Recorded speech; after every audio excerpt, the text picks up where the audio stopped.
Welcome back, ladies and gentlemen, to another episode of the Discipline Therapy Podcast. I'm your host, DL Discipline, alongside me and Sway Sotomayor. Um, season finale, season 16 finale. Yeah,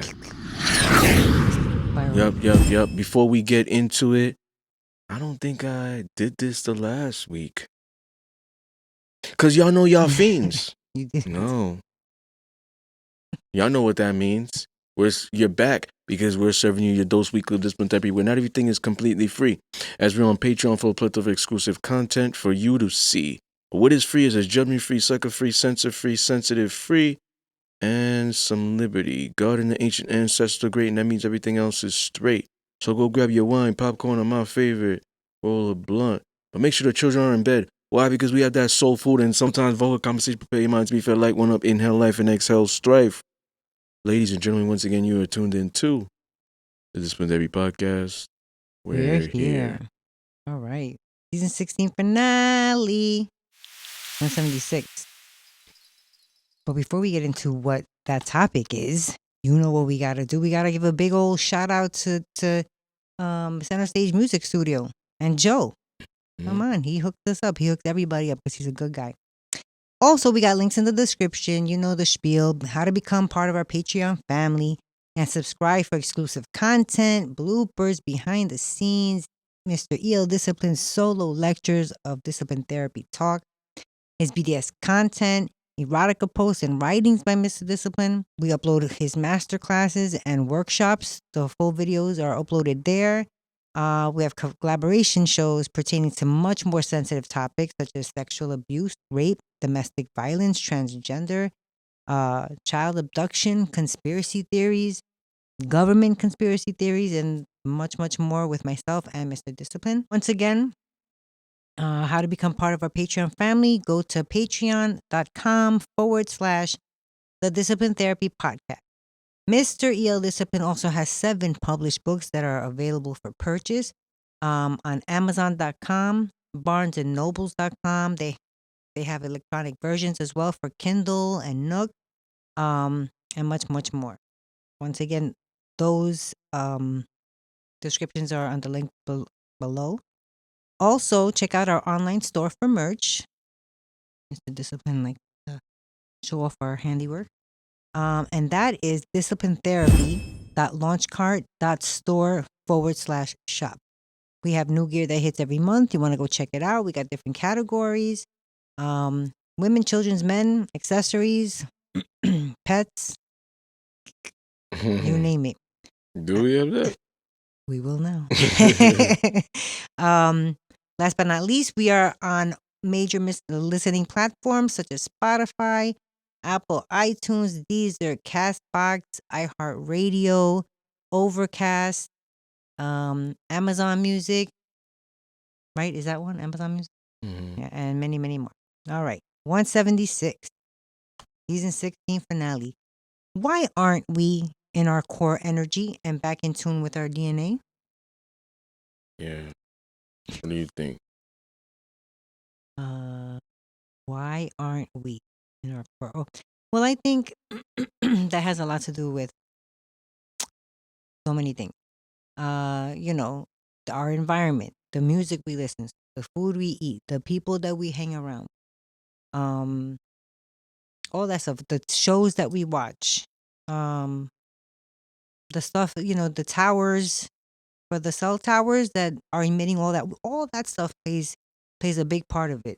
The water now, the stuff that the things that we take our food to go to work to reheat it, the plastic, there's microplastics now in that emit from it and go into your food, and now that's in your body. So I think that a lot of it plays a big part. And that's it. What do you think? Why aren't we in our core? Right? Core energy. And DNA. I agree with a lot of the stuff you said. I think that take some time to think about this one. I think the major solution for that because all this stuff you said are like problems. And I think the solution is like the last show, the relationship with God. Mm. I think that there's power in that. And it's not like, I don't get the biggest misconception, giving people the wrong idea. Oh, he's saying I have to go to church every Sunday. No, don't do that. Because doing that doesn't necessarily mean you're going to change or get in your core. Yep, that's You know what true. I'm saying? Because I had this conversation with one of my cousins. He's my family history. Like, I was literally born with a microphone, Mm-hmm. on the altar at 12 years old. My grandmother forced me preaching in front of 150 people, right? People, y'all been following for a while. Y'all know this story Mm-hmm. already. Been saying this since season 8. Go back. Season 5, 3, Mm-hmm. perhaps 2. Season 2. Maybe it was episode 16, BDSM 104, 103. Yep. When I was talking to my cousin, my uncle's son, he's 28, he's a virgin still. And he kind of went against certain things. I don't want to put so much of his business out there on why, but let's just say he strayed away from tradition in a sense of the church and got into it with my aunt, his mom, because of his certain beliefs. And she's a Scorpio too, so she liked to control things. But I'm just leave it like that. So he's bumping heads because he's getting more in his dominant frame. Like, he's not 12 anymore, 28.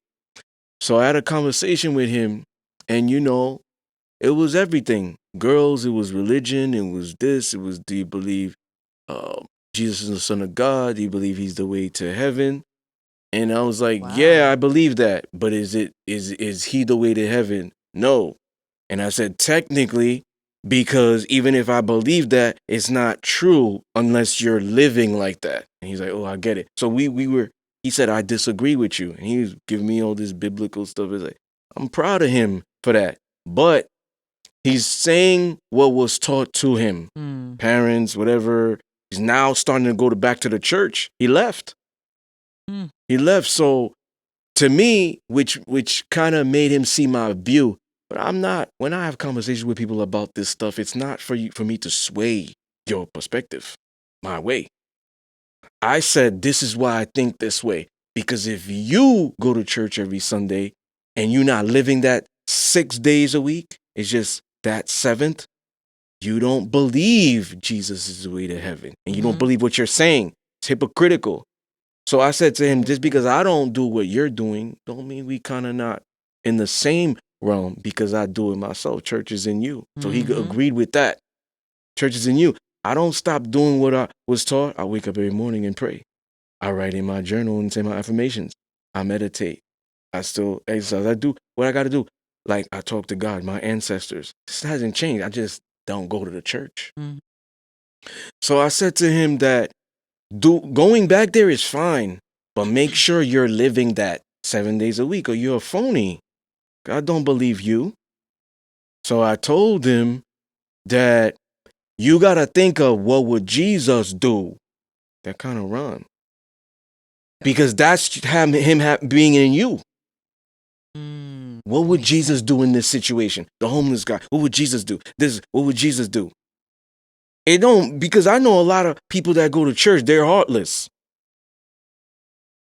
So I told him, I said, if you going back, don't do that because you want to get back with your mom and all that in good graces. Do that shit for you. I didn't say that. I didn't curse.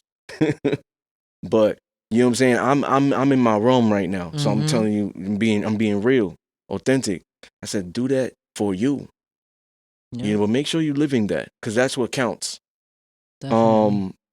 So it was good seeing him. I haven't seen him in a while.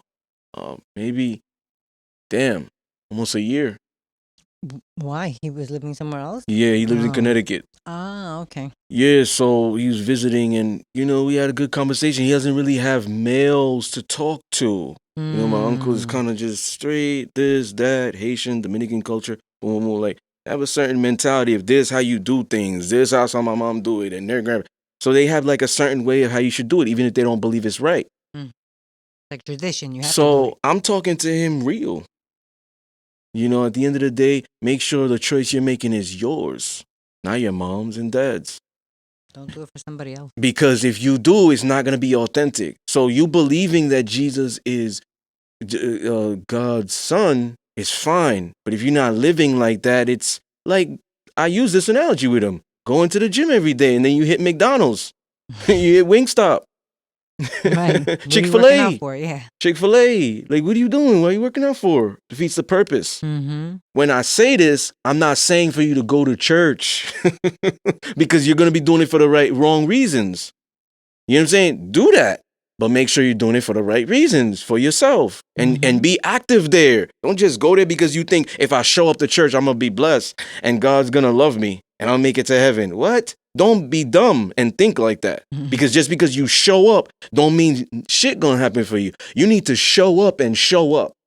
What that means, you need to just show up physically and be productive, be present there and actually practice what you're learning on a daily basis. That's so you right. could live that. Because if you're trying to bring people in your direction to God, how you act, you ain't gonna bring them because they're gonna be like, well, motherfuckers that go to church do this. They phony. They hypocrites. Why am I gonna go to God?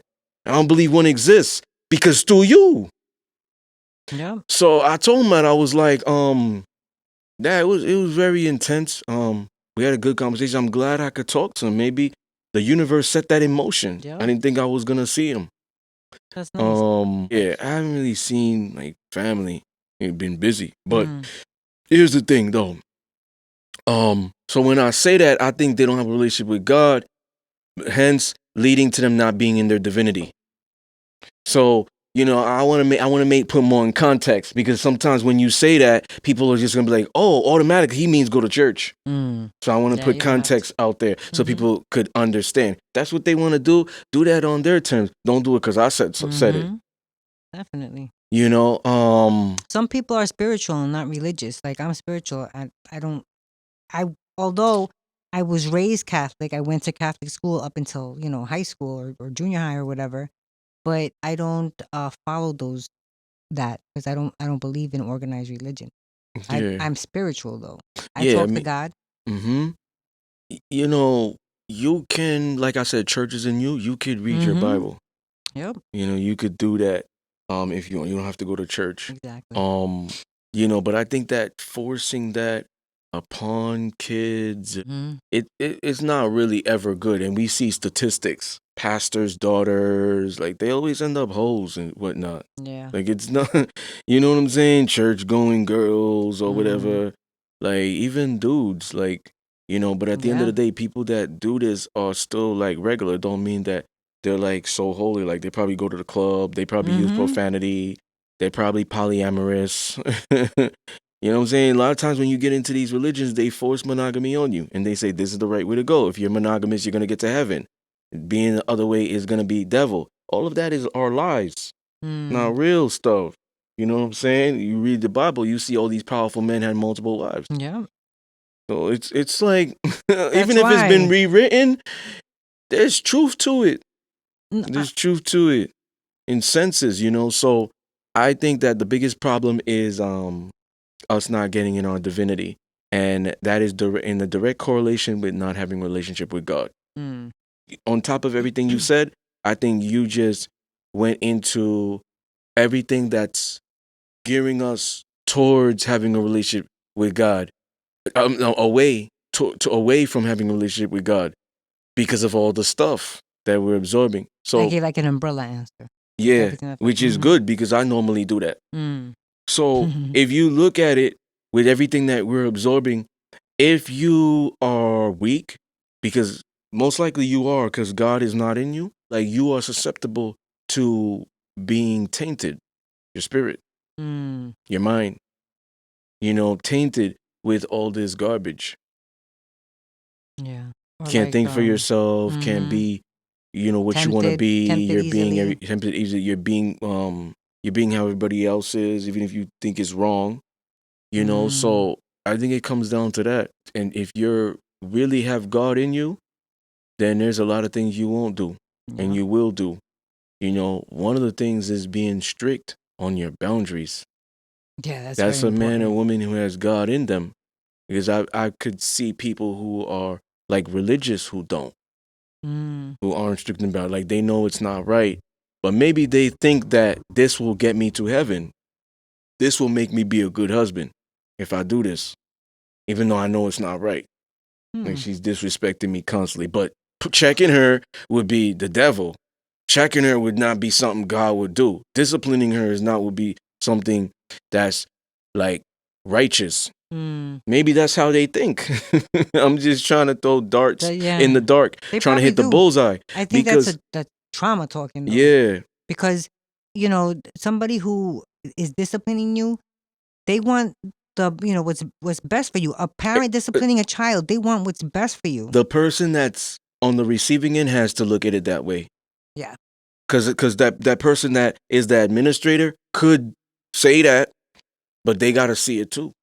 And they also have to, you know, act accordingly, the one who's administering the discipline.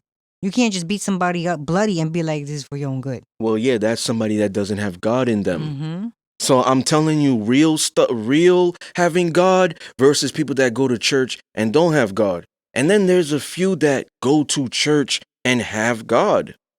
So I'm not saying they're all tainted. I'm just saying that there's not real people out there because that do that and go to church and whatnot. There's not real people that do it because they don't know themselves. And then there's people that do know themselves and they really get in depth and they don't put everything on God and the devil. Like there's no middle ground. If you can't get a job, it's because of the devil. Yep. You don't pray enough. What? You're gonna put everything. Oh, you was late to work today? Oh, it's because of this devil. Like, you know some people like that? Like, no maybe the weather. Like it's maybe I woke up late. Maybe I woke up late. It's my fault. The devil had nothing to do with it. You know what I'm saying? It's like, because God could still been present. It could have been kicking me in the head. Hello, wake up, wake up. And I just refused. I kept hitting snooze. Yep. So God was trying to, you know, be there. So it's like, but I'm being technical. They just know something one way. It's like the scientist who read one book who thinks I need more to learn versus the man or woman, religious specifically, who reads one book and think they know everything. And it's everything about that one book. You know what I'm saying? So us not being in our core and in tune with our DNA has to do with us not having a relationship with God. We have a relationship with God and we start to strengthen that. He starts to utilize us. So now him utilizing us means God is in you. If God is in you, there's a lot of things you're going to do to get answers because he's assisting you. That's what it comes down to. He's assisting you. So he's probably going to help you go to the library. You're going to start knowing about your ancestry. Once you become self-aware, that has a lot to do with God. Yep. So now, especially a black man, like the black man is God. Black God. So how does he know that? He just wake up one day and just think that? No, he went through it. Trial, tribulations, research, his family tree, has a relationship with God. So he went through that. That's why he believes that. Like, I'm a king. I'm not gonna get with women that's gonna call me nigga. Friends and stuff of that nature. Like, I'm a king. So it's like he commands respect or authority. He has an authoritative presence whenever he steps in a room. Whenever he steps in a room, people stop what they're doing to stare. Or she. Yep. So it's different. It's energetic. It's galactic. You know, I always say we're spirits in flesh. And I think the big misconception is we live in a physical realm. All of this shit we see is like kind of like hologram. That's the word I'm looking for. You know what I'm saying? But we could touch it and shit. Most of it. You see, but it's like a hologram. It's not gonna be here forever. Like there's another world. Yeah. What did Kells say it was? Something about a computer? You know what Meta. you. Yeah. That's, Meta, yeah. Mm-hmm. All right. So we said societal expectations, family values and structure of how you were raised. Mm-hmm. We talked about that. Foods we're ingesting, Mm-hmm. social circle and social media. Mm-hmm. And now here comes the question. What's worse? A daughter growing up without a father or being spoiled rotten by her father? I think a daughter growing up without a father is worse. Well, when we talk about worse, we're talking about worse for her or worse for a partner if she gets with him. I think growing up without a father, it's just worse because you're always going to be looking and searching and wanting to get that you never got as a child, assuming that she never had a good father figure in her life, stepfather or whatever. Because the being spoiled rotten by a father, at least he was present there, and I mean, he could have spoiled her rotten with material things, but still, you know, taught her right from wrong, or what's acceptable or whatever. Still gave her the discipline that's needed, but maybe he disciplines like how you at in one episode that we have. You said that you would discipline them in by giving them chores to do or exercise. Then she's not spoiled. She But grows up to not be. I said, yeah, but this just says, or a father that spoiled her rotten. Mm-hmm. He could have spoiled her with material things, is what I'm saying. Mm-hmm. But everything else, no. So, all in all, my answer is the one that grew up without a father is worse off. The one who grows up with the father that spoils her is worse, even in society. You just mentioned one thing, and I didn't want to correct you because I wanted to see where you wanted to go with it. Okay. But I'm gonna do it in the entirety: relationship, society, a job, statistics. This is real shit. It's real shit. Like, you could look it up, because spoiled is translated into sense of entitlement. That's why she's a danger to society, relationship, job. She goes in there late. Why?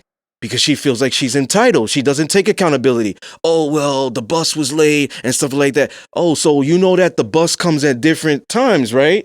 You just decided to take a different route because maybe you was tired, so you woke up late. Why aren't you not taking accountability? You're blaming other stuff. That's what the spoiled chick do. I'm not picking on nobody. It's just a topic. Mm-hmm. And the bullet.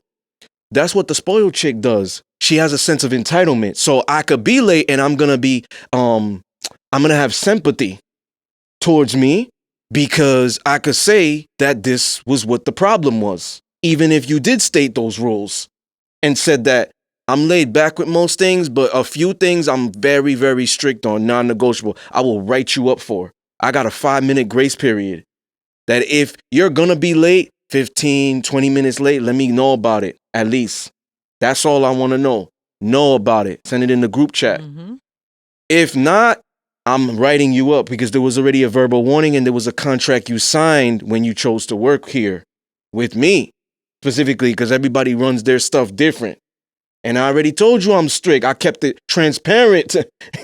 You know what I'm saying? Mm-hmm. You think I'm playing because you're spoiled. You're used to getting your way. So maybe you come into the job and think that you can play now. That's a situation. Same thing she does in the relationship. My daddy gave me everything. It's just entitled where I'm your woman. You're my man. This is what you do. You're taking on his responsibility. True in a sense, but what he was doing was toxic. He ain't making her grow. And then you got society. She's dangerous in society because it will be like that woman who just lies about sexual harassment because she's spoiled. Last episode, turn into hate and all that because she's spoiled, or lies. The Central Park shit and whatever. She's entitled because she believes that even if it's his word versus mine, I'm gonna be valid because I'm a woman. Spoiled. She saw the man spoiled her, the father, so she knows that she's a woman and she thinks that's what men do. Men coddle women and men do this and whatever it is. So I could just rant and bitch And trust me, it's going to work in my favor. That's an entitled person Mm-hmm. to think that. So now that's that. She's dangerous in every aspect. The woman who grew up without a father, and there's statistics that show this, they more get in there masculine. So they work for everything. So oftentimes they don't come in there with spoiled mentality. Yo, I always talk about masculine women all the time. And I'm not going to give them their props right now. I'm going to just tell you facts. I don't want them to think, oh, he's saying something good about us. No, you're out of your nature. They'll be more inclined to you going on a first date with them or second or whatever it is. They're going to open their pocket. Oh, like to go. And I'm not saying that the women that don't do this is wrong. I'm just, like I said, I'm giving facts. Mm-hmm. Why? Because she doesn't believe she's entitled to anything. Because if her dad wasn't around or whatever, she's heavy in her masculine, working 2 jobs or whatnot. She believes she got to work for everything. Versus the dad that spoiled her. Oh, don't get a job. You're 18. Don't get a job right now. Don't do house chores. Don't do this. We take care of everything. She's not going to believe she needs to work because her dad used to give her an allowance every week. In my opinion, the spoiled girl growing up with the father is bad. And it's crazy because statistics show that if you're born with your father, you have a better chance at survival, being more in your feminine, a better chance in life. Oftentimes, research don't go in depth. They just say the basic. Yeah, maybe in sense of she ain't gonna be on the pole. Maybe in sense of danger, but not possible rape and stuff like that. You overprotective, he spoils. But we gotta be real in the sense of going more in depth. He gotta be in his core energy, which is goes back full circle of this topic of conversation, season finale. He gotta be in his core energy. That's a simp dad. That's a simp dad who believes, oh, it's my baby girl, my little girl. I gotta treat her this way and stuff like that. Remember when I told you my niece? Oh man, Ariel, Scorpio. She like 6 now. So adorable. She got the power of persuasion. She could just bat her eyes or whatever. Oh, you broke the glass? I'm gonna teach you how to clean it up. That, I believe, is a good dad because he's having her hold accountability and whatnot. But the spoiled simp dad, no, not the spoiled. The simp dad who spoils her rotten, even in that regard, as a little kid, because you're building something from little. Don't worry, I'll clean it. Never teaches her accountability at all. So now she's a danger to the man she meets. She's a danger to society. She's a danger to the job. In the job, she gonna bump heads with the boss. She's not gonna be subordinate there, but she agreed to be in a subordinate position. You didn't come here signing the contract saying that you were gonna be the manager too. So why you giving me attitude and talking back? Yeah. Quit. Why you coming in late? Quit. Because I'm going to keep to my word. Just like a father, God is in him. He stays true to his principle. He knows if I enable this behavior, she going to get a man that's going to do the same thing. The spoiledness is provide and protect. That's it. As my duty as your father to do these things. But to give you an allowance once a week, shopping sprees, and wait a minute, you're not even doing good in school? I can understand if the dad puts certain stipulation because this is discipline. If by the end of the year, you get straight A's, or let's say she's in college, if you maintain a 3.5 GPA, I'm going to get you a Mercedes. But you got to give me your word that you're going to show up to class every day, you're going to participate, you're going to do this, and you're going to maintain that. And then I'm going to get the bread and do that. Because I'm helping you earn that. Versus just because she lives, she gets the Mercedes. Yes, that is what's creating trauma too. She gonna even cry for shit when she don't get it. Using tears as manipulation. She might be conscious of what she's doing, or she might not be conscious of what she's doing, but she gonna cry even when she like forces herself to cry. Oh, he said no new shoes. Why? Like you gonna see tears to the part where she might be used to this because she tried this on her daddy. If he don't have guts, he's a weak man. Those tears will bring him down to his knees, and he gonna submit and say, "Oh, don't cry, baby girl. Wipe those tears. Let's go get you those stuff." Here, wipe it with $100 bill. Yeah. I wish I had that. Like So that. it makes it worse. It makes that woman, that's trauma. That's the summary. I don't want to fumble with my words. It's both trauma. It's trauma. And it makes it worse for her to operate in all these three categories I mentioned. So it's worse if she even has the dad that's spoiling her. And there's a double-edged sword question. Because they're both kind of fucked up. But who's more fucked up? The one without the father. For you, the surprising ideology for me and perspective is the one with the father. And we can't just put it at that as a period. Who spoils her rotten. That's important. We can't say, oh, well, the one with the father. No, of course not. Because we don't. That's a good. We don't know how he's raising her. But the one with the father who spoils her rotten, then it's like that's worse, in my opinion, versus the one who grew up without. Because the one who grew up without is gonna have no choice but to put her big girl panties on and hustle. Because maybe she gotta be the provider there to even take care of the mom. Right. So then, if she got no brothers and whatnot, but if we're talking about like that, then she's gonna be full on in her masculine, which is gonna affect her at work, finding a relationship, and everything else. I said it's a double-edged sword question. So they're both fucked up. Who's more? You said your perspective, and you said mine. Don't try to manipulate to have a debate here. I'm not. I'm just saying that they both do.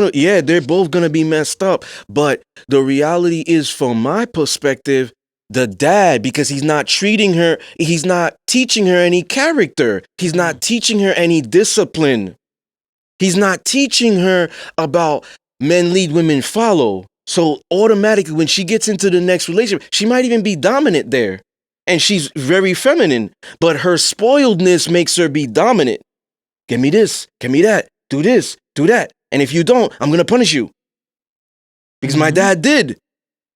I'm going to punish you in all ways. Taking away sex, taking away conversation, shutting off, intimacy, all these things. You see what I'm saying? So that's how I look at it. So what's worse? Boys being raised by a single mother or spoiled parents? I think we're going to clash on this one too. My perspective is a boy being spoiled. Being spoiled by his parents. Oh, damn. We don't disagree. Hey. Yep, because I feel like if he's going to behave spoiled, just like how you said with the last one, I mean, he's going to be in his feminine. And you know what? They're both going to be in their feminine. But this is the thing though. That's true.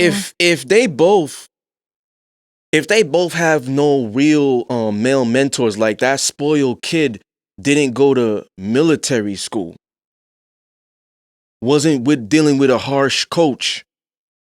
You know what I'm saying? He didn't do anything. Spoiled. Went to high school, didn't do any extracurricular activities. Spoiled through his whole life, right? And the man who grows up without the father, right? He gonna have to step up there. The mom's not gonna be able to do it by herself. He gonna have to step up there. And if he happens to have dominant male mentors, because we've heard about it, even guests came on the show, whether they were a caller or in person, and said, oh yeah, some guys. And I said, well, it's only fathomably possible if he had these type of men. So most likely it was these type of men in his life that got him there. Just women alone? No.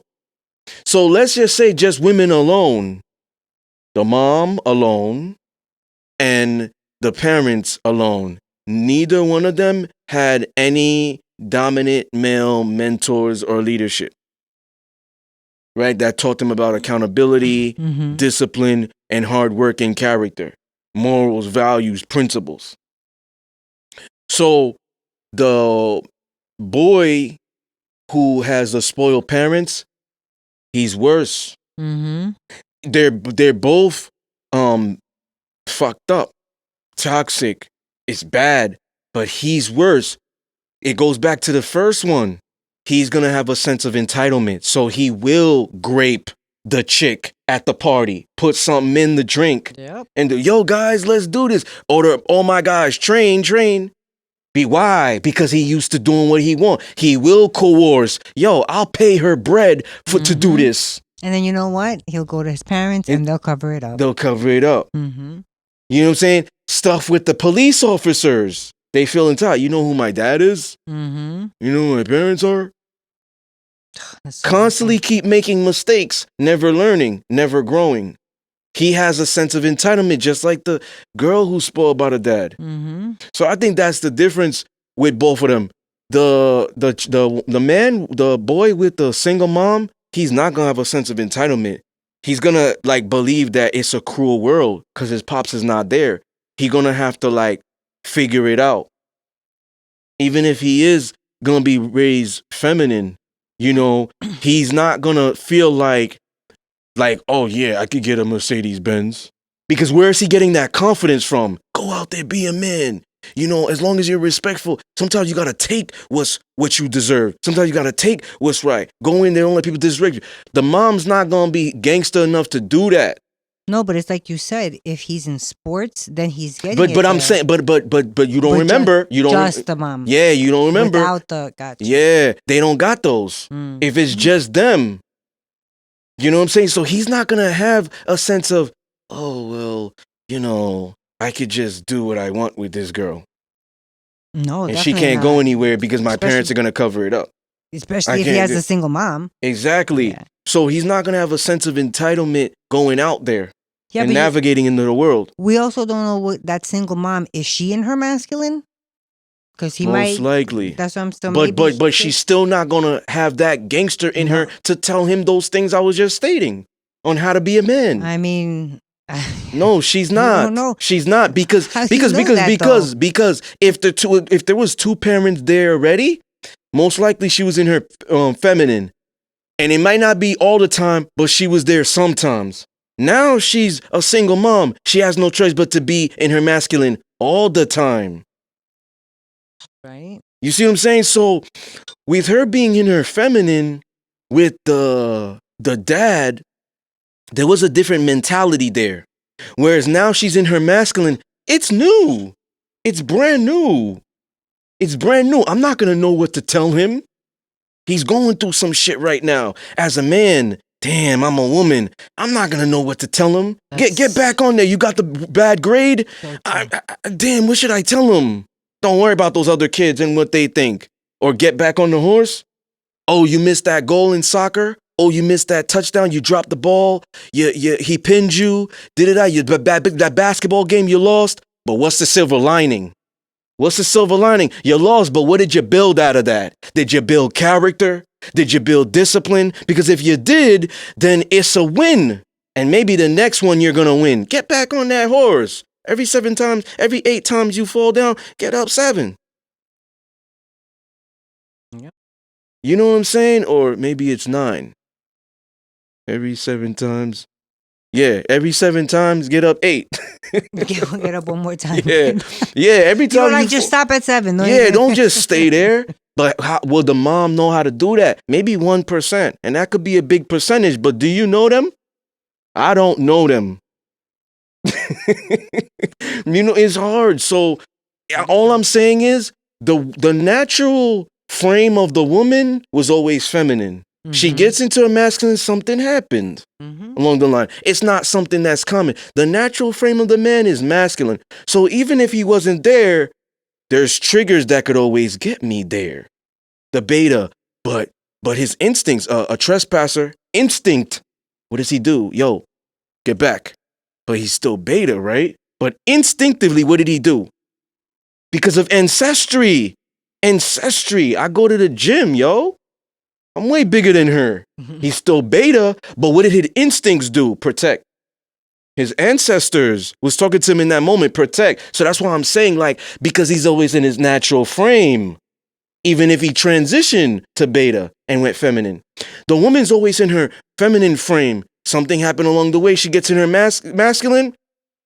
Feminine situations occur, and that's the only best way I could articulate it, ladies and gentlemen. Just let me cook. Just let me cook.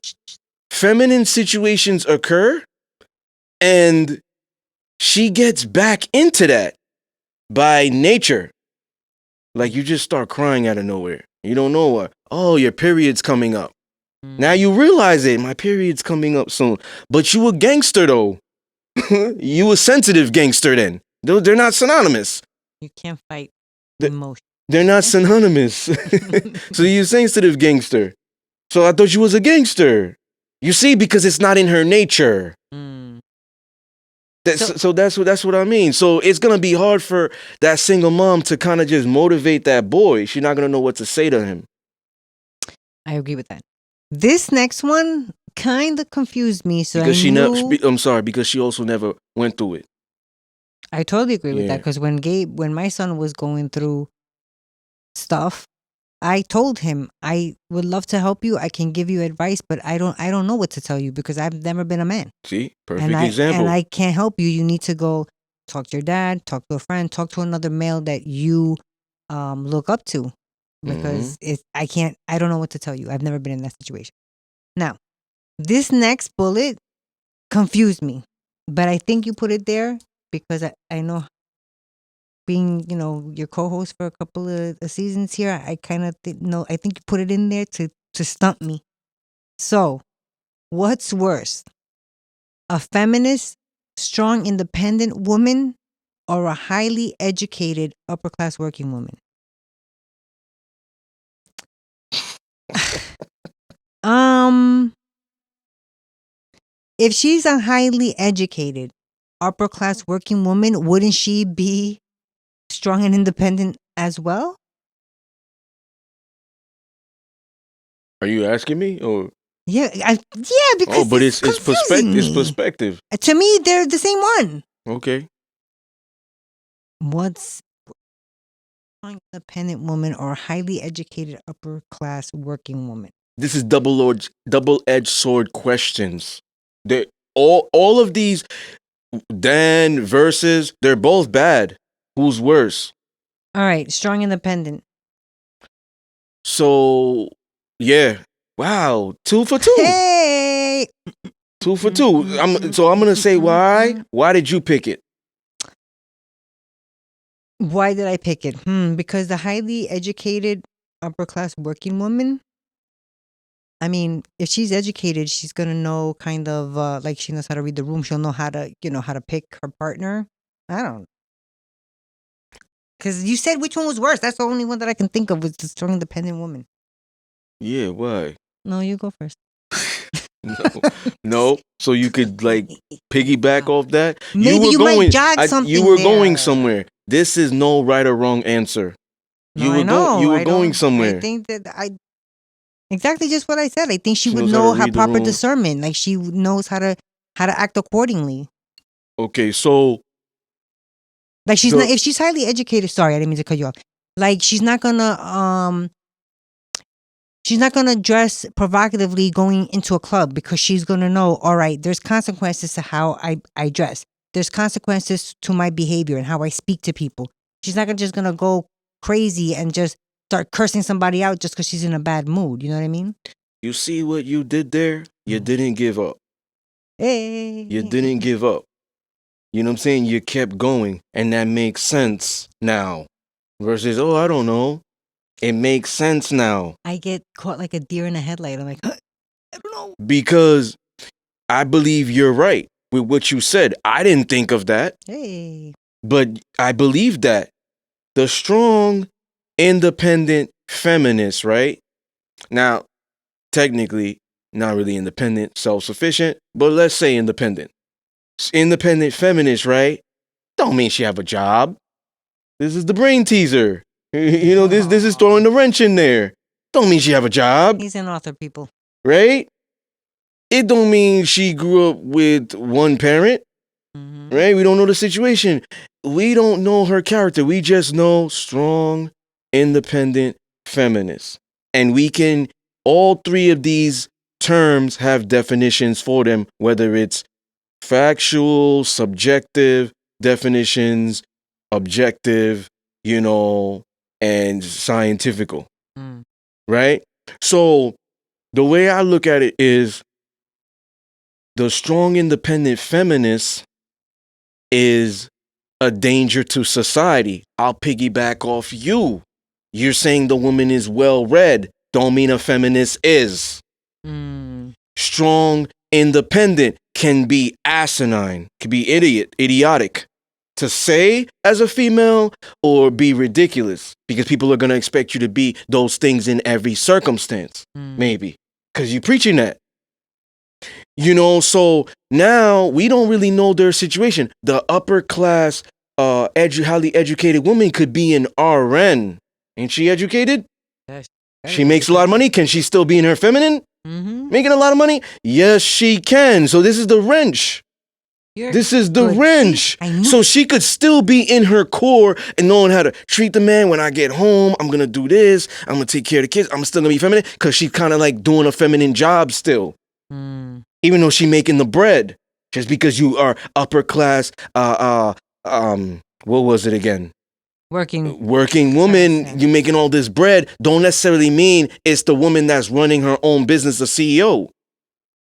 Who has to do a lot more everything and be more cutthroat metaphorically and put foots on dudes' necks and didn't have to be a pussy to get there. It was hard, adopted all these masculine traits. No, she could be a RN, a cosmetologist, still make a lot of money, still able to embody her feminine energy. Yep, that's true. So that's why she's worse. I agree with you. I'll reiterate. She's going to go out there knowing I'm weaker than a man physically, even if I go to the gym. She's going to know that I need a man to protect me. She's going to know that if I don't know about cars, I need to talk to a male mechanic. I mean, my father or something like that. She's going to know her place because she's educated.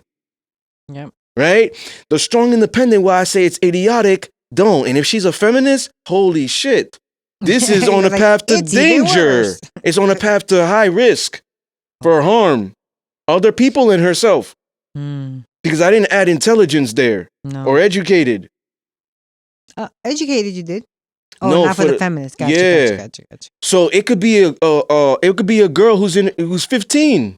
15 who's saying this stuff because of social media and music today. Parroting. Yeah. Yes, music today is saying those things. So she's like, oh, I'm going to follow the Cardi B, the Sexy Red. So I'm going to be like this. I'm 15 years old. I'm strong, independent, feminist.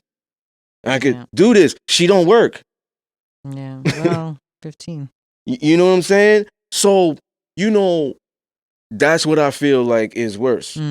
But I think they're equally worse. I mean, when you get in a relationship, it might be hard. Specifically based off her field, it might work. Those are the exceptions to the rule. The RN, cosmetologists and stuff like that. Still, and like, because what we're doing on a 24/7 basis becomes second nature. Yep, so if she's there 5 days a week, maybe 6, maybe sometimes overnight, whatever, she's caring. She's like honing in on her nurturing skills. Right? Versus the woman who is the feminist CEO. And she's most likely not nurturing there. She's doing what I do on a daily basis, putting out fires, firing people, hiring people, doing this, doing that. When it's pressure situations, who they looking for? Running your own business. Maybe it's the beginning. She didn't hire a lot of people. So she's doing everything herself. It's consuming everything. Yeah. Her energy with now stress, pressure. She's just her mind. Yeah. So she's now, when she gets in a relationship, bringing that same energy there.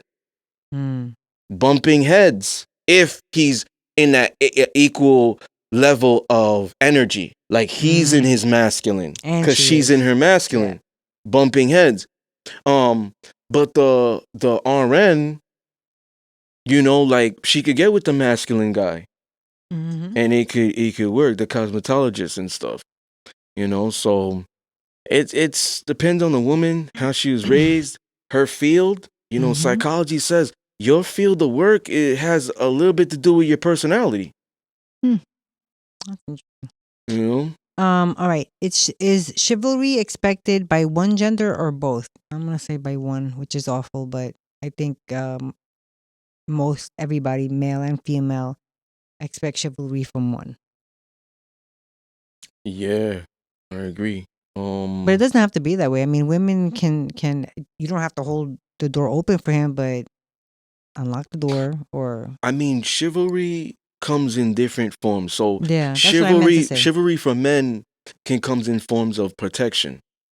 Or opening the door. Yeah, protection. Whereas chivalry for women comes in forms of nurture and serving. You know, thank you. I don't like this word, but thank you, kind sir.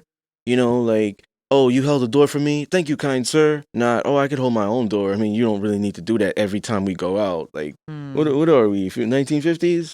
Like, come on, women are empowered now.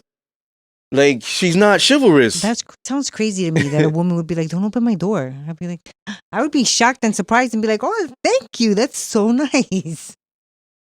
Crazy women who don't like that. What's wrong with y'all? Yeah, so you know, or just you know, doing things out of kindness of her heart. You know what I'm saying? Like Bronx Tale. When Kevin was here, we tested him with this, the test. Yeah. When Sonny told him, hey, you know, if she unlock her door, let her sit in there, walk through the back. If she unlocks your side, then she's it. If she doesn't do that, dump that broad fast. You can't trust her. You need to let them know, for those who haven't seen that movie, it 1993. It wasn't, the cars weren't bleep bleep bleep. Yeah, and the windows weren't automatic. They would roll up. I had a car like that. A Hoopty Acura 91 Integra. Yeah. Souped it up. But Stick Shift talked about it in episode 34. This is Chess Not Checkers. Season 3. So, you know, that was her displaying chivalry. Definitely. You know what I'm saying? So it's different. You know, like you gotta read in depth. Like she's being chivalrous in a feminine way. He's being chivalrous in a masculine way. But I do agree with you. It's expected pertaining to one gender. And it has to do with, like I said in the last show, weaker vessel, you know, weaker sex. We are to be protected. This is how you need to treat women. So it's not like you can't fathom chivalry being with both. Just laughable almost. Doesn't make sense. Yeah. Well, you don't really expect it from a woman. Yeah. Too bad. Because you're just projecting. You're just thinking, oh, what I do, she should do. Yes. You know what I'm saying? Like she should open my door. Go to the driver's side, even though I'm driving. She should open my door. Open my door. Yeah, let me get tucked in. Let me get tucked in. I put my seatbelt on. Okay, close it. Like she should open my door. Like that's what I'm saying. They're projecting. They're not looking at it as, oh well, she's chivalrous in a feminine way. Cause you know we that context, like that term, we just associated with men. With men, yeah. I just associated with men. That's terrible of me, but it's true. How much of an influence is family, school, friends, and social construct shape how we think and move? A lot.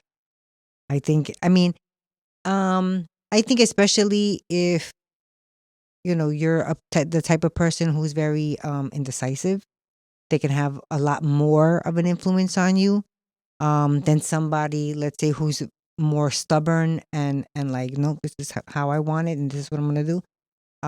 They can still like hear what their family and friends and all that stuff have to say, but the more I feel like you know yourself, the more grounded in what you believe is good for you, you're gonna stand on. Yeah, sometimes the stubbornness is good. Yeah. Sometimes people are trying to make you live their life or the life that they wish they would have had because they couldn't have, because they had kids early or whatever, or they didn't have the opportunities you had, like uncles or dads or moms. You know what I'm saying? So they're trying to like kind of live vicariously through you almost. But the thing is this, like, you shouldn't ever do things for people. Like, meaning in this regard of living their life how they want you to live their life. You know what I'm saying? Like you or your life, rather say. If you're living their life, they want you to live like their life, but vicariously through you. So now, like, you're over here not happy because you got married early. because your parents forced you, said this is what you should do at this time. You went to this, you did that, you played that sport. Or your parents want you to be a doctor. You don't want to be a doctor, but they're paying your college tuition. So guess what? You're gonna go be a doctor. Like you didn't even ask me what I wanted to be. Like, they what just do say, you guess want what? to be? You're gonna be a lawyer. You're gonna be a doctor. You're gonna be a this. Yeah, my little nephew Noah, I think he's like 8 now, right? I said Ariel was he's like 8. So, I asked him like years ago, well, what do you want to do? What do you want to do? Because he saw something, he saw like how it was, a picture or something like that, and he was like, oh, like I want to be like that. Like he was flexing his muscles. And I said, what do you want to be? What do you want to do? And he's like, oh, I want to own a dojo at 8 years old. I want to own a dojo. I want to be a master. I want to do this. So I said, okay, that's great. Didn't make fun of him. I said, key things. How you going to get there? First I asked him, what does your dad think? That's the first thing, because that's not my kid. I asked him, what does your dad think about that? That was number one. Then he told me what he thought. I'm not going to share that. Then I asked him, well, how do you think you're going to get there? It's a good dream. It's a lot of responsibility. Where do you think you're going to acquire the capital? Are you going to buy a building, rent? And how are the parents going to fund you? Yo, he had some great ideas. Wow. He had some great ideas on how he was going to get the money from the parents. And he was like, oh, I don't need to go to college. I could just be an entrepreneur. I said, that's a good way to think, but you should still have some type of education. Mm-hmm. Should still have some type of education. That's the path you want to go to.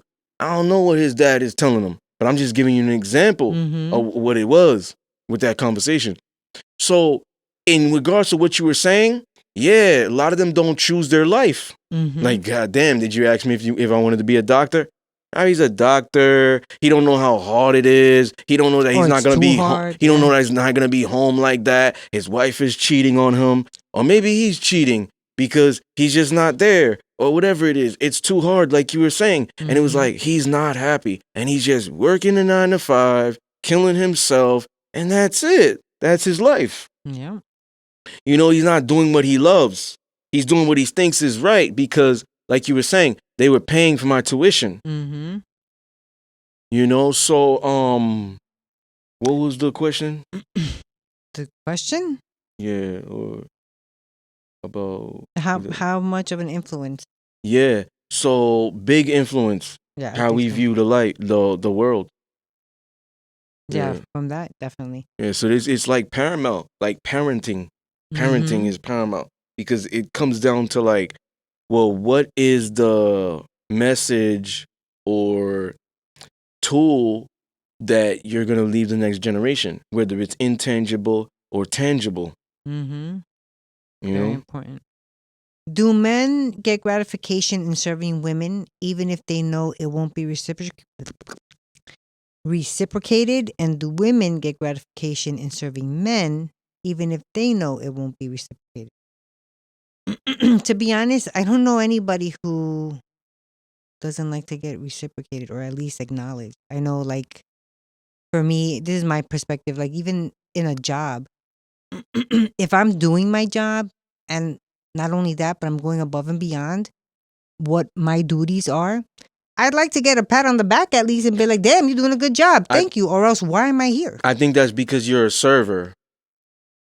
Maybe like submissive nature and stuff of that nature. But like, I know masculine men, and I will tell you from my personal experiences, I don't like that. I don't care for that. The numbers to me show me I did a good job in my team. The accomplishment itself, whatever I built, I built this microphone. Hypothetically, I didn't, but I'm just giving you an example. I built this shit. Like when I had it, it was just pieces.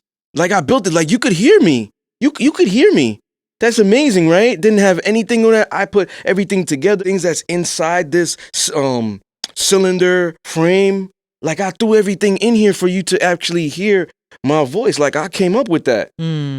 Like it's different in that regard. I feel like masculine men are like this. They build shit regardless. Everything we're using, be created from man. So this is the enjoyment itself, the building, the creating. So men So still get gratification? that thing is like wanting validation. That's like a feminine thing. That's why I said it's probably because you like to serve or submissive. It's kind of like a submissive trait. You're waiting for your boss's approval. What? Mhm. If you a boss yourself, you don't need a good job because you, like I said, the numbers show themselves. Yeah, Because but- you look at it that way, you are self-motivated. Sometimes what you're saying is you need that for motivation because you're not self-motivated. Most and it's okay. I'm not coming down upon you. No, it's true though. Most masculine men are self-motivated. It's feminine for us to be waiting for that. Yo, this dude never hit me up. My boss never hit me up. God damn, fuck that. Now when I come here, I'm just not gonna do my shit. Cause he can't just open his mouth and say good job. Who gives a fuck about that? We don't care. We train people to come in here. We started from scratch. First one in, out, leave. I brought people in here and I trained them myself. Nobody taught me how to train them. I'm the best in the region. That's volumes of a guy like me thinking because it's that stamp alone. They don't need people validating him. He validate himself. He know himself. Masculine thing. For So then it's yes for the men get gratification even if they know it won't be reciprocated? or what was the other one? If women get gratification in serving men even if they know it won't be reciprocated. No. So women get gratification from serving men even if it won't get reciprocated. Operative word women. I didn't say females, feminists, and all that nature, highly in their masculine. I said women. You're very tricky with this one. This topic with the bullets. Women. Very tricky. Yeah, divine. Because it's in her nature for that. So That's she's going to right. get gratification even if you don't. I speak from personal experience, true story. I got women right now I never touched, never had sex with, never went on a date, probably never met. And they'll do things for me. Oh, like never met like actual physical. Send me things, topics, ideas to my business and stuff. That's They'll do awesome. things for me. Come to my job, buy things, whatever. No, in return, they're not saying, well, let me get that dick soon. Let me do this, let me do that. Supporting me because they get gratification off that. You know what I'm saying? Maybe because of the type of man I am. That is a staple for them to give them gratification. I'm helping a powerful man. I don't know what's going on through their mind. You're going to have to ask them why they do it. I don't force them. They want to do that. That's why I say experience feminine, divine, women. Men, no, because obligation is what I said in one of the shows prior. Lowering, feminine thing. Men don't serve. We dominate. We provide. We protect. That's not the same as serving.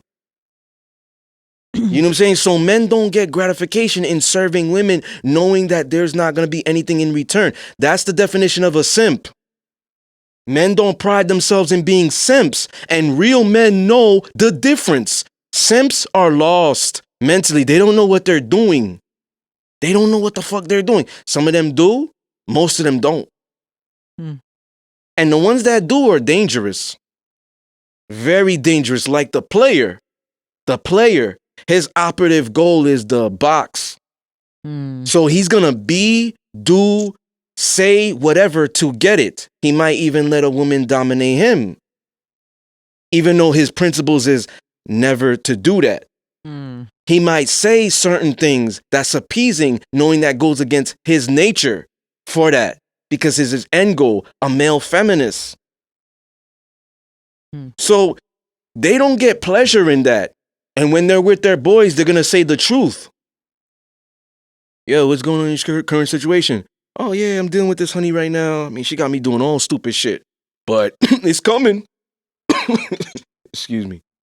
It's coming. The pussy's coming. I always thought guys lied to their boys. Like, no, yeah, I no, had her. She sucked my blah, blah, blah. No, they tell the truth. Interesting. They tell the truth. See, we don't know what the hell you guys talk about. They tell the truth. Yeah, at the barbershop, they talking real shit. Shit that they can't say publicly. They're saying.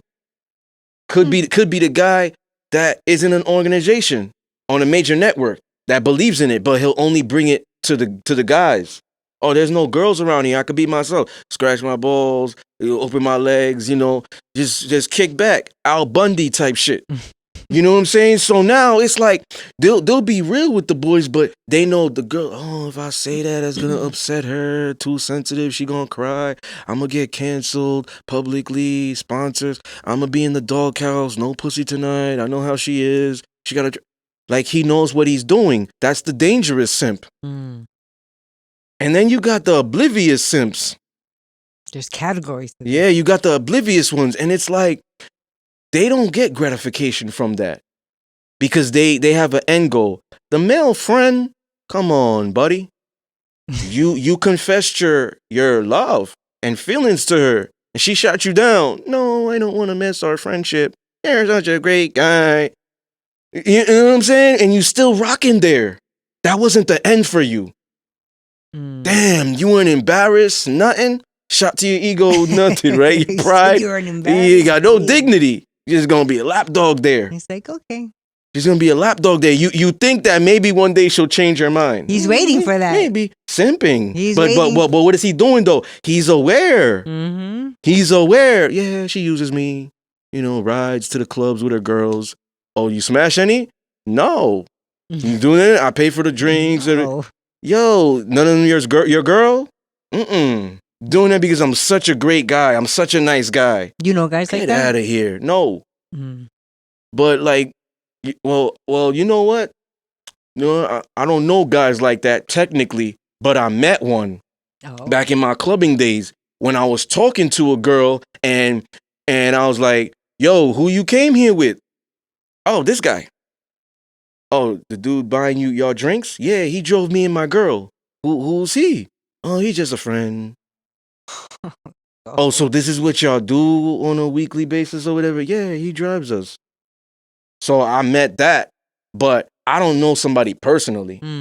Okay. You know what I'm saying? So those guys know what they're doing because it makes them feel good in the sense of, well, I got pretty women around me. That's building his ego and confidence. It's not coming from from within. Yeah, but that's also from like looking from afar. Yeah, once you start talking to him, you're like, you're a sucker. Yeah, but he's not happy doing that. He's not happy? He's most likely not happy doing that. I wish, because I'm not gonna lie. I wish I would have had a conversation with him when I was there back in the days. And said, oh, give me 1 second. Let me go ask him a question. But I was focused on the girl, not the guys. I'm not gay. So I'm focused on the girl. But thinking back, if I could go back, it's like, damn, let me get some answers now. Yeah, right? You like doing this, man? Why do you do it? How you know them? Why you do this? Yeah. Bet you he'd be real with me. Yeah. Oh, man. I don't really like it, but, I'm going to get it soon. I bet you that's going to come out of his mouth. And then be like, well, how long have you been doing it? Yeah, so I don't believe that they get gratification from it, without anything in return. That's like a saint. That's a nice guy. I don't think a lot of them exist. I think there's nice guys who are patient wolves. Like they're nice guys who are wearing a mask. You know what I'm saying? Like they're dangerous. They're not safe there. Yeah, that's what I believe. I don't think like that doesn't make sense. Like she's not a relative. She's not your mom. She's not your aunt. And you're just doing this stuff unconditionally? Like, don't you question that? Yeah. Yeah, it's not real. Like you come on. There's no way. There's no way. Like what would give him what? It's not in a man's nature to do that. Like what would make him be happy doing that? Like isn't he losing a lot? Whether it's resources, capital, his time, or maybe his the energy. girl gives him a little something. No, he doesn't get anything. That's what I'm saying. Is it believable? He's not getting nothing. I mean, it is believable. He's sacrificing all these things. Yeah. He's not getting anything. If he's not getting anything, it's fake. He has ulterior motives. They're not good. He doesn't have the balls enough to be like, this is what I want for you. I'm gonna do this, but this is what I want. This is what I expect. Yeah. And if it's not happening, he's not walking away. So no, I don't feel like because of male nature and female nature, I feel like only the women get gratification because of female nature. Women, divine. Men are in their divine and their nature? No way. No way. If people were more aware of double standards, would it make it better or worse? If people were aware of double standards, I think it depends on the person. If they're a conniving person, it'll probably make it worse for everybody else. But if they're a good person and they know what the double standards would be, maybe it would make it better. Maybe people will see things like actually, you know how you said it, I don't know if it was earlier in this podcast or in another one that we did, when you said you put yourself in other people, like how they would think. Mm-hmm. Maybe if people are more aware of double standards, they'll do that more, because I don't think people do that a lot. Maybe.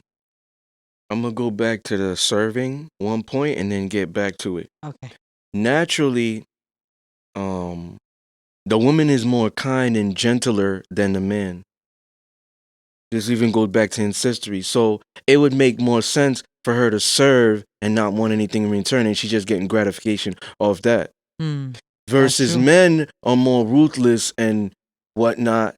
You know, we go back to wars and stuff of that nature and how we were born to be stoic and not talk about our feelings. They're not going to just be like, oh, I'm just going to take care of everybody. Every one of my team members gets a car, even if they don't deserve it. Just because they're here, working on my team. They all get a car. What? That makes me feel good to give. What? There's something out of that you're getting. It makes me feel good to give. They earned it. Not just giving. It's not in man's nature to share. Especially his stuff. You know, so I think women, it's in their nature to just share and give, and they get gratification off of the strength of that. Remember when I talk about BDSM and I say that the most prominent ideology of submission is the fact that she gets pleasure off of that. Serving and pleasing. That's a submissive thing then. Because like, why would the guy kind of just get pleasure off serving? Nothing in return? No, I never met a dominant like that. That's not even real for the man gender. He's getting out of his nature. So that's why I would say with the serving part, I think more women will get gratification than the men. Women are naturally more creatures that wear their heart on their sleeve. You don't hear a lot of that concept with men. No, definitely not. How many times have we said we have to give men a safe space to express themselves, because they don't express themselves. They hold it in, and then y'all have a heart attack because you hold it in. The double standards. So the double standards. If we had a question like this before, if we were aware of them, would it make society better? Is that the question? I don't know about society. It says if people were more aware of double standards, would it make it better or worse? It would make it worse. Why? Because not everybody I would trust to have emotional intelligence to realize certain things don't favor you, but it does the opposite sex. There could be an uproar. That's why people that enter into even relationship dynamics of equal don't believe in double standards. But imagine if they do and it was public in there, they would probably go insane. Do shit, throw shit, break shit. No, this is not fair. Why can men do this? It would kill them. They like metaphorically, they wouldn't know how to sit well with that. They wouldn't have emotional intelligence. But women equal, wicked. You see, so goddamn, why they letting them in the club for free? We gotta pay. Let's riot. Nah, let's just pay that shit and get in. I know the bouncer and the owner. We ain't gotta pay shit. We're cutting the line too. Come on, guys. Like, if they knew, it would probably be worse. Because a lot of people are unaware of things. So if like people knew, I think it would be worse. Because I don't trust everybody would have emotional intelligence to know that, because there's a lot of things that's geared towards equality. Back in the days, 100% you research, they definitely knew about this because they stayed in their place. So they definitely was aware of this. But today, because we are what a lot of people say, quote unquote, we're in different times, that's what they say for them to run away from accountability, to make what their actions are okay. Oh, but why are you posting your body online? Weren't you raised to be Muslim? Yeah, but we're in different times, dude. We're in different times, go. Like, it's just a picture. She's saying that to run away from kind of accountability, but wait a minute. Wait a minute. Even your culture is teaching you how to be feminine and what masculine is. So you're breaking away from that, but looking at a sense of, oh, now I could do this because they now laws, or I'm in a different country. You know what I'm saying? So I think it would be crazy because I think a lot more people would feel restricted. I'm a slave, martial law.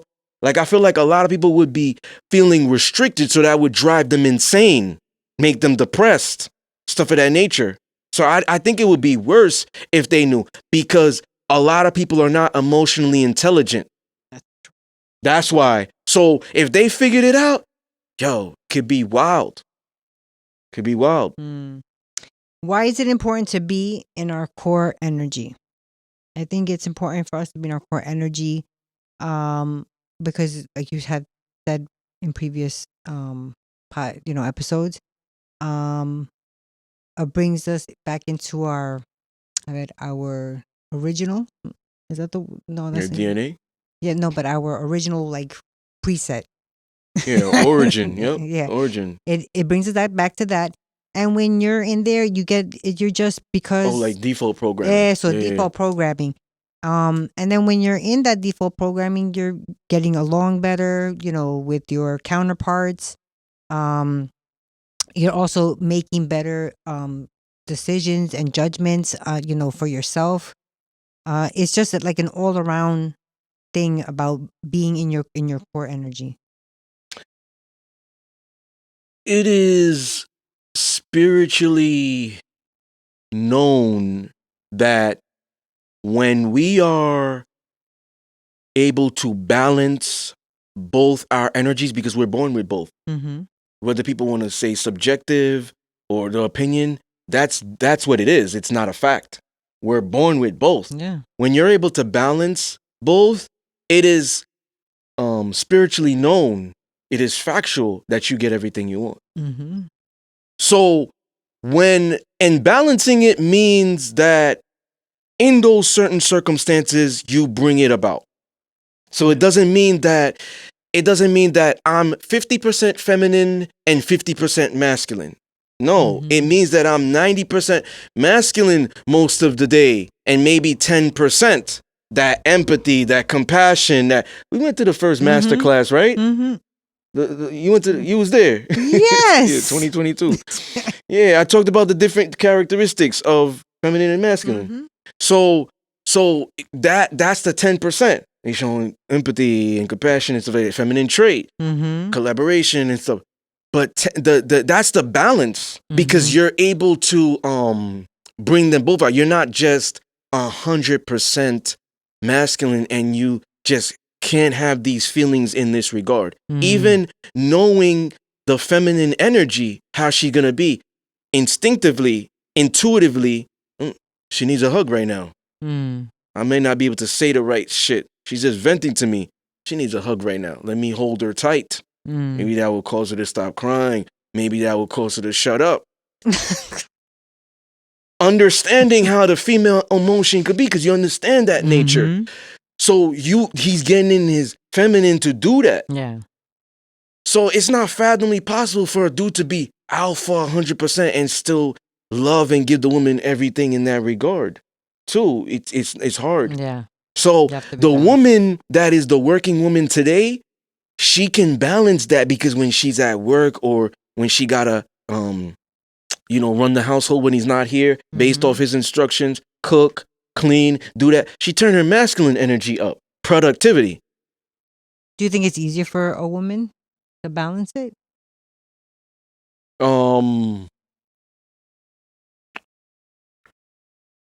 Today, no. Hmm. Today, no. You know, because of so much shit that's out there. You don't hear femininity all the time. You don't even hear masculine. You hear strong, independent. They're masked into those words. Go, get your bag, girl. Start your own business. Do this. You could be anything you want. Be all you could be. And you could do it without no consequences. Fuck these niggas. Man, like, you're strong, independent. You're a woman. We got rights now. So that's all you're hearing. You're not hearing about this, that, how to treat the man and whatnot. Education on that regard. You're not hearing that. So they're just absorbing this. So it's a lot harder to go to the other realm.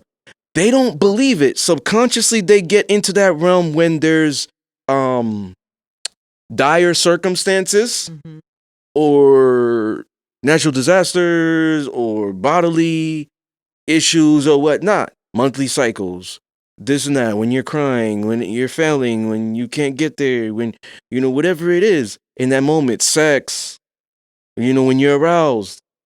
You know, it's not natural for the woman to just attack the man when she's aroused. It's natural for her to be taken, but she could send choosing signs. Smile a little bit more, wink. And he's kind of like being intuitive. She's not common.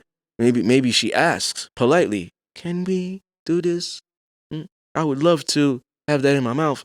Like, she's a little bit, she's asking, you know what I'm saying, and kind of giving hints in that regard. But she's still waiting, maybe on her knees or whatever, on her back, doggy. Like, she's still waiting. She's not gonna be like, "Oh, he just came on from work. Let me push him up against the wall and take it because I'm in a horny mood." It's not natural for her to do that. Got you. You know what I'm saying? So I think that it's harder because of what they're seeing, absorbing in every way. So that's how they behave. So it's harder for them to balance. Back in the days, they had no problems. I told you, productivity, they're cleaning, doing this, doing that, staying productive. They're getting their masculine. They're taking care of the kids where he's working based off his instructions. This is how I want you to discipline the kids when I'm not here. She's turning her masculine up to do that. Then when he's arriving, the man's there, she's in her feminine. She steps back. Ancient Egyptians, the queen stood there and shut the fuck up. He did the dictatorship. And then when it was a situation, it was like she was asked about her opinion, she dominated. Never talked over him, never did. She was there to ride or die, stand right next to him. You know, so back in the days, they knew their place in more regard so they could balance them both. If they're analytical, they're giving you the deep facts, they're more articulate, they're getting in their masculine. So the ancient Egyptian queen was like that, but she knew when to turn that up. And if she was with a man, he went like this. He didn't snap his fingers, but he gave her a cue when to do it. She didn't just do that out of respect. So I think it's a lot harder for women today because they're not in tune with their DNA. So is it a lot easier for men today than it was for men back in the days? No, same thing. It's same harder situation. for them? Okay. Same situation. So as they're empowering the women, they're emasculating the men. So it's harder for us today to get back into our DNA. Yeah. So it's hard to balance. But if you notice that when you do balance your energies, once again, I'll reiterate, spiritually known in a fact that you get everything you want. So if the man brings this like dominance and masculine in the job, in the work industry place, in a project, in a relationship, with family, with children, it will propel him in any direction he wants to go to. Like, if I want to raise my kids right, because I implemented this, I'm more in my core. If I want a promotion and this money, I know how to negotiate. And this because I know my worth, so I'm going to turn my masculine up. If I know how to discipline, oh, they've been late, they think it's a joke here? Okay, you're going to start writing them up and then get enough paper trail and get rid of you. I got mad applications in the office. He don't need to say that to him to scare him, but he's thinking it. All he says is, "You're late again." "Well, I told you this already, and you didn't make me aware. I'm just letting you know I'm going to write you up." But in his mind, he's like, keep it up. I got mad applications. Keep it up. Because he's turning his masculine up. And if he's disciplined in that regard, he's going to build character. He's gonna have a strong team. Oh yeah. You know, so he's getting everything he wants in a relationship. He's leading. Yo, you indecisive. That's why I never let you go eat. I just wanted to experiment. I never letting you choose to go eat. Because I knew this would happen. I was just experimenting, trying to see if shit was what was gonna happen. So we're going here. It's gonna be successful. Okay. Because she's indecisive. So she's gonna be looking for you for direction. Okay. He made it easy for me. Stress is decision making for the feminine woman. Yeah. So if the man is able to balance it, he's gonna get everything he wants: relationship, workplace, colleagues, acquaintances, etc., family, children, raising them, whatever, legacy, what he leaves behind. If the woman is balancing her femininity and her masculinity, 90%, maybe 95%, 10% or 5% in her masculine, she's going to get everything she wants as well. That's good to know. You know what I'm saying? Because she's turning it up where it's needed. The moment imagine when she starts turning it up on the man. Yeah, I like to see. If he's not a pussy, he's disciplining her. And people could say, well, this ain't a lack, this is a lack of accountability for that man. But who started that? I'm kind and peaceful. Why are you getting crazy? Oh, now you got to be put in your check. You see, if you never fucked around, you never found out. But you wanted to fuck around. So now you got to find out. If you never fuck around, you never find out. But I guess you want to fuck around. So now you going to find out. But why? Because she was getting her masculine. Bratty, talking back, and stuff of that nature. So now she's not getting what she wants. Maybe the man leaves because it's happening too much. See? She don't get what she wants. Why? Because she wasn't able to balance. In a workplace, friends, whatever, going out there in the society, she doesn't get what she wants. But if she's respectful, she'll get it. Oh, she's getting in her feminine. Oh, yeah. You get more with sugar than vinegar. I feel like I'll do that. Oh, the power of submission. Daddy, can you take out the garbage? It's very heavy and, you're strong. Can you help me out real quick? Oh, I was writing this thing. Let me pause. I'm going to take that. Yo, nigga, I thought I told you like 2 times.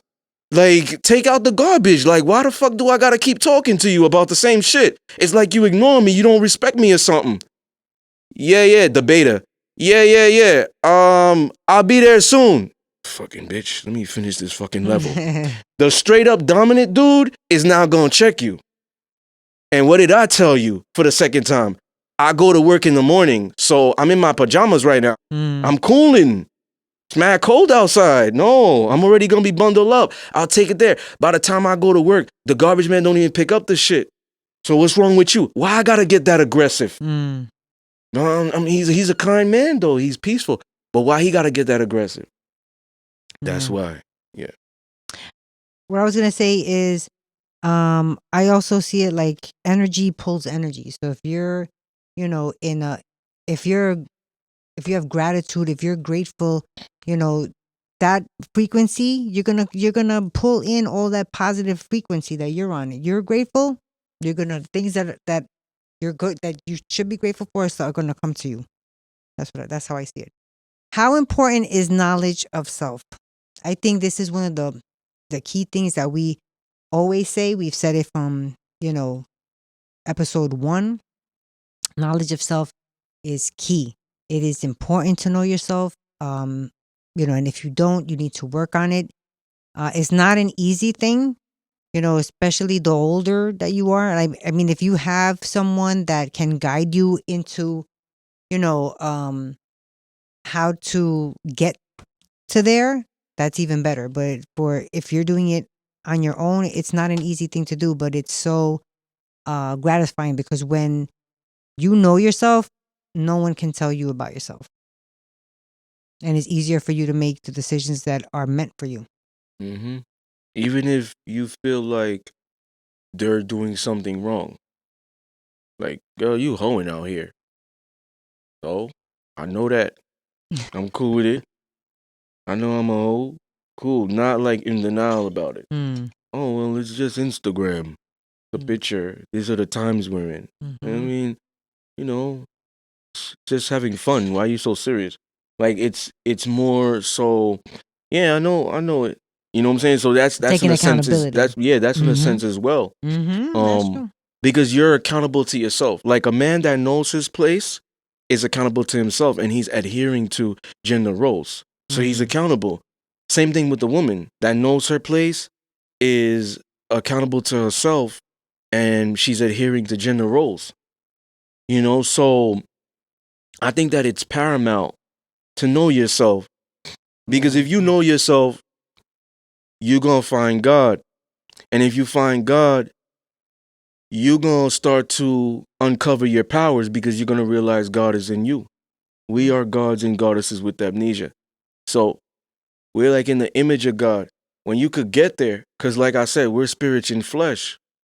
So if you know yourself, you will be in tune with ancestry, your DNA.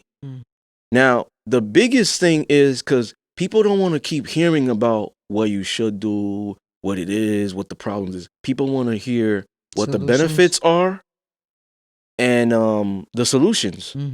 So oftentimes, what happens is when you tell them the solution, it gives them a better understanding where they need to go. Now, what are the steps?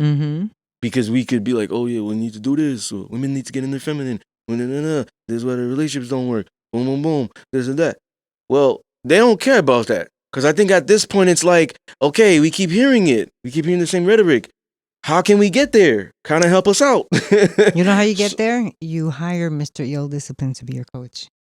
Yeah, I mean, it's subjective. You know what I'm saying? You want harsh truth and stuff. I don't say everybody to hire me. You know what I'm saying? Like you wanna have a better life, okay. But it's not gonna be like easy. Like I'm not gonna tell you things you wanna hear because you're paying me. So the thing is, like, when you could tell them how to get there, that's the biggest thing. Now they have choices where they have the education and they know the steps on the evolution. You know what I'm saying? Because I'm pretty sure that, just remember it.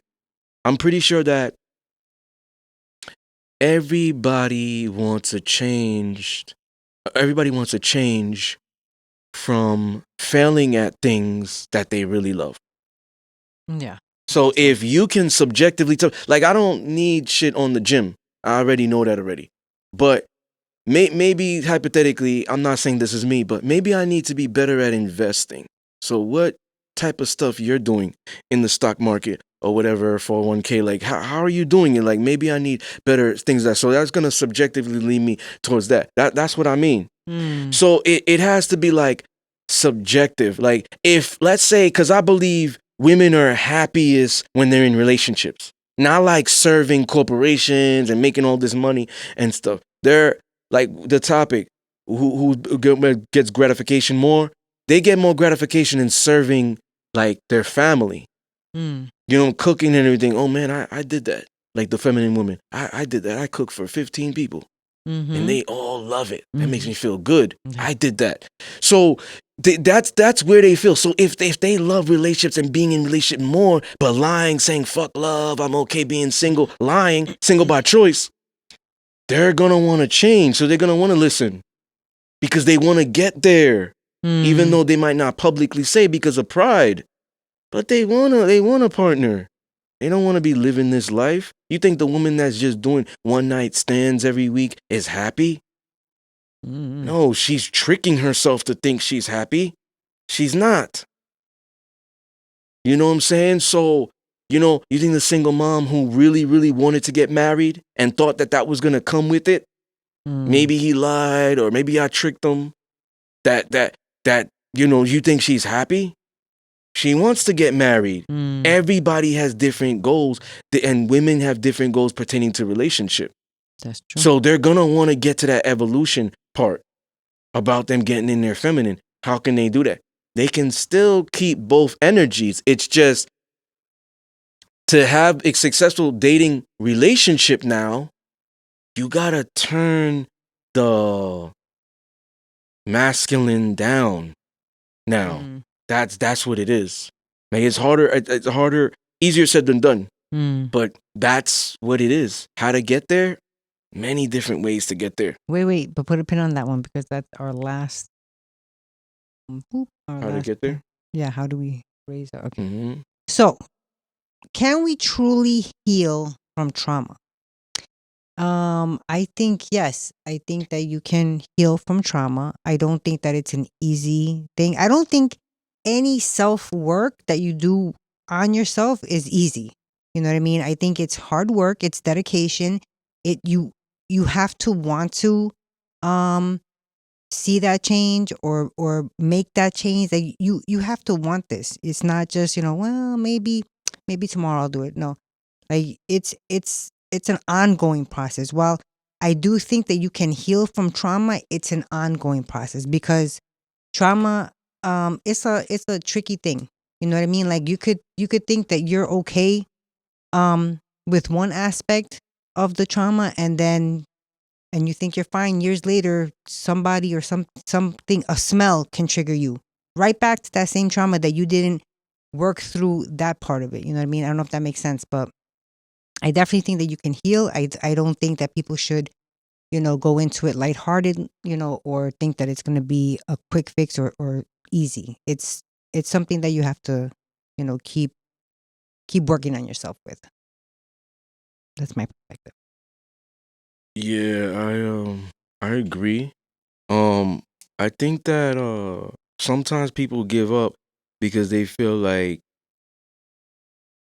there's no benefit Mm, for the end goal. yeah. Like for maybe changing my life because I have nothing really to live for. I'm just gonna live day by day and just do this. I don't have no goals or purpose. Yeah. So it's just what it is. And then with the relationship aspect, this is what a lot of women say. I don't hear a lot of men really talk about what's out there, but I hear a lot more females say, um, what's the point? There's no good men left, so why would I do this anyways to get it? Like there's not dominant men like you around. Like that's like a few. I don't believe that to be true. The woman is built to attract. So, you never know you could get somebody from a different country that just moved to America if you live in America and you Mm-hmm. connect with them. So it can happen. It's just that they're going to use the excuse of that and that might not be the motivation for them to do it. So they don't want to do it. I know what I need to do, but I'm not going to get that. Look at my situation. Blah, blah, blah. This is that. Like maybe the single mom can get it with a guy who has kids already. Maybe she could get it. It's just maybe she's the exception to the rule. But she has to be special and chosen by God for that. Like every woman can't be like, well, I'm special just because you think you want it. But your actions don't like follow what you're saying. But Mm. this woman could get that. She could be the exception to the rule because she's chosen by God specifically. And maybe them coming together have a bigger purpose. That's why they're together. So that's why she's an exception to the rule. Like God's like, I'm gonna give you this, and she can't hear him, but he's just trying to talk to her. I'm gonna give you this, but if I give you this, you gotta do this for him, or you gotta be like this, or you both have to do this for that generation, whatever, school, blah blah blah, society. Like who knows, right? I'm throwing darts in the dark, trying to hit the bullseye. Just hypotheticals. But that's what I mean. Mm-hmm. So it's like I think even with God, there's stipulations. You know what I'm God's like, saying? I'll give it to you, but you got to do this first. I Yeah. think so too. I think Yeah. we get So tested. I think the benefit has to come with them realizing is it long term. Like if a woman is saying, well, why would I be submissive? That's gonna, like I think you said in the show prior, that's gonna give him the right to just walk all over me and do that. No, you gotta stand up to these niggas, girl, or they will walk all over you. You gotta give them lip and shit. Meanwhile, that's setting them up to get weaker guys that they're not into. That's setting them up to like disconnect with the guy they really want. Now they're single. Now they're Oh, single. the friend you're talking about. Yeah. Mm-hmm. You know what I'm saying? So it has to be like some type of motivation for the woman to see the end goal Mm-hmm. and not like take more accountability, knowing how powerful she is to attract when she gets in her divinity, and she can say, you know what, I'm gonna take a different path because this is the type of man I want. So that based off what that guy likes and based off what man I want, I'm gonna build myself to structure that. So if he's traditional and he don't like women posting their body, I'm gonna stop doing that. Because it's not just for me, like I want a husband, but this specific guy. Right. I don't want a beta. Put me at risk. So this specific guy, it's not just I'm doing it for him or to attract him. I like it too because it's gonna benefit me. So once they start thinking like that, that's when it's gonna work. Because I told you, most of the time this shit works when their mindsets are like similar. All right. Tradition. Ready for the last one? Because I feel like you're going into it. I'm like, wait. So how do we raise our consciousness and become into it? Do you want to go? Because I feel like you were on a roll. Yeah. So raising our consciousness, reading more conducive things to our health, absorbing things if you're gonna watch TV or plan to do that. If it's entertainment, you listen to trap music and stuff of that nature, that's okay. But just realize that's all it is. It's entertainment. Don't apply that to your life. Eat better. That is paramount. Eat better. The fast foods that I mentioned, I don't know if it was this episode or last episode, they putting chemicals in there to fuck with their chakra, your pineal gland. You know, so all your 7 chakras are being affected because of these things that you're absorbing. So that's another thing you need to do. Some type of prayer or meditation. Have a relationship with God. Good thing about what you could do is too, have a journal or something. I journal every morning and pray when I wake up. Implement some type of exercise. You don't have to go to the gym. Some women are self-conscious about that. Niggas is just gonna look at me. I don't want to keep tying the hoodie around my booty. It makes me uncomfortable. I'm very feminine. How can I implement some workouts? YouTube videos, whatever. You know what you got to do? Like implement some home workouts. Do yoga. A bit more feminine, Pilates. So that, because blood flow, everything. You got to in tune everything, mind, body, soul. It's one of the reasons why I vibrate at a high frequency. People like saying intense or whatever it is, passion. I vibrate at a high frequency level. I said this on the evening experience in 2019. Shout out to Mac 357. You remember that? Shout out to him for allowing me to come on the platform. I said I vibrated on a high frequency because I implement I train the major components in the human body, mind, body, and soul. I read, I exercise, I meditate, I implement certain things, I eat right. These are the keys, because when you can do this is what's going to break the barrier for now. Ancestors and God to get in. They know what they're doing. They have an agenda. So the McDonald's and all that bullshit, music, frequencies, all that stuff you're absorbing that you're not emotionally or psychologically or physically immune to, you ingest in every way. It's allowing you to have a force field where they can't speak to you or get in. So you don't get divine assistance. There's no way you're going to be in your divinity. They go hand in hand. Once you're in your divinity, you get divine assistance. I always say oftentimes it's not me talking up here. They taking over. It's multiple entities. They're taking over. So, when you can implement these things, you're going to start to see change. What you attract, what radiates, what you hear, how you feel, the assistance you get, intuition at a high level now, consciousness, who you allow in your circle, self-love, discipline, care. Your boundaries now are intact. You're comfortable in your skin. You can be transparent. And, having all these things are going to make you feel good. This is the best thing. This is the way that the real dopamine comes from. It's not going to be the substances and shit. Going on trips every week, drinking all the time, doing this. It's not going to be those things. Going to the club every week because I don't want to stay in the house. Being in the house is depressing. These things is the real dopamine you're going to get, not those fake things. It's like they're controlling you now. Like you can't even be happy in solitude. Like, you can't. Because these things you were tricking your mind saying that it was making me happy.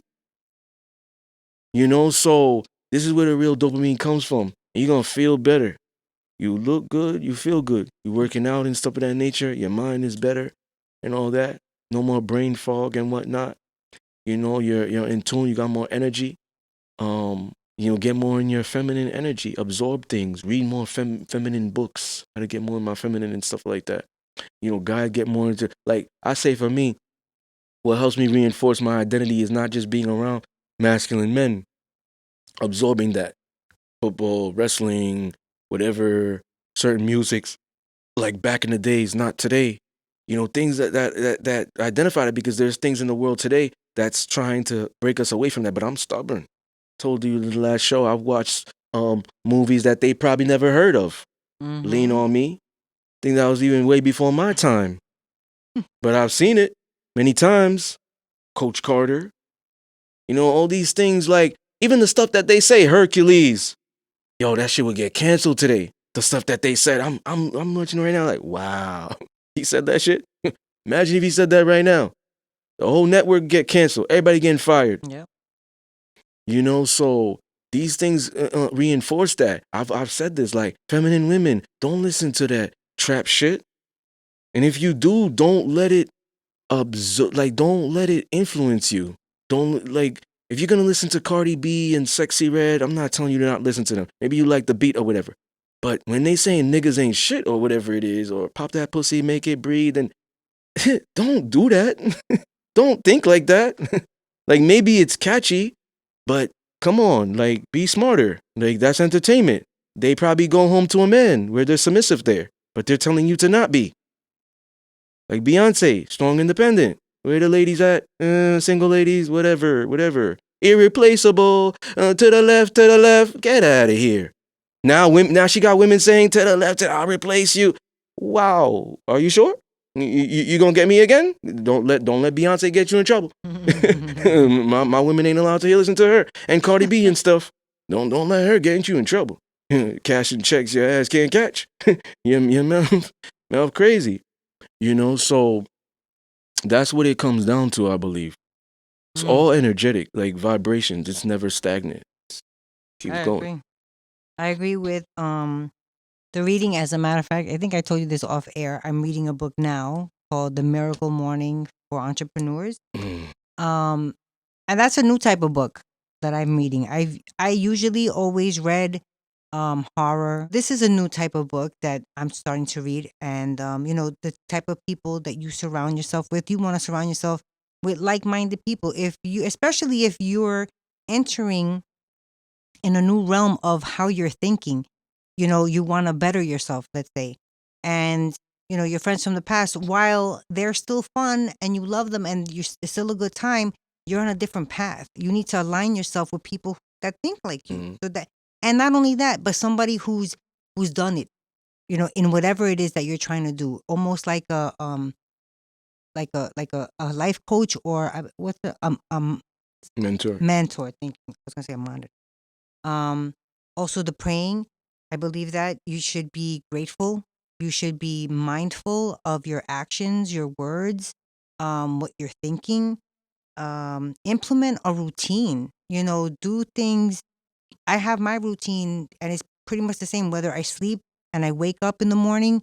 I do my prayers. That's the first thing I do, and then I, make coffee, read my book for an hour, exercise, take a shower. When I come home from work, I work overnights. I come home, I light my incense, do my prayers, XYZ, and those are my steps. That's what I have a routine. Take vitamins and supplements. You might be missing something in your body that is essential to your brain function. That helps. Drink lots of water. Try to be as natural as possible. And when I say natural, I'm talking about like food that you're ingesting. Don't eat McDonald's. Don't eat that shit. You know what I mean? They're even making it hard for people to go to the grocery store so that they can buy food to make themselves. This government, don't get me started. It's important to have these things and to make it a routine. The more you do it, like he said, You're now, when you're praying, you're raising your vibration. You're sending off that energy. You know what I mean? I don't know why people think it's, oh yeah, there's these cell towers are emitting an energy. We emit energy. You know what I mean? That's why you should focus, and be with like-minded people. Knowledge yourself. That's what it is. Definitely. Once you have knowledge yourself, and then we'll cut. You unlock the portal, Yep. and if they have an agenda to keep you restricted, they're not going to. They're gonna make sure you don't have that. But you got to be stubborn and dominant to be willing to do that. Mm-hmm. Some women is harder. They get with guys that's not really, on that path, and then they just follow them. So it's hard. Like when they're in a relationship, if they're single, they could kind of do it.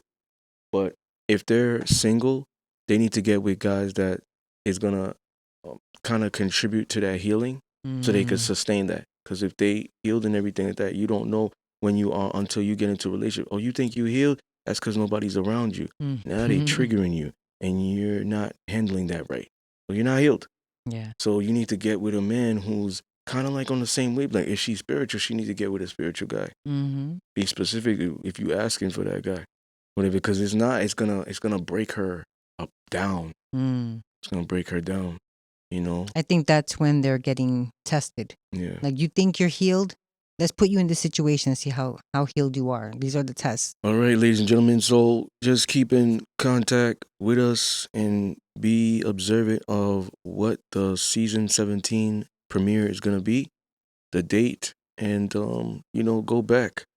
Thank you once again for the support all season round. Once again, your hosts Suhei and EL Discipline. You were tuned into one of the most raw, uncut, unapologetic, real, no holds barred, colossal, the stoppers of the status quo, Mind an abundant, stimulating conversations, topics you can't really get anywhere else that's gonna really go in depth. No holds barred, real, raw, honest. only on the Disciplinary Podcast. Peace.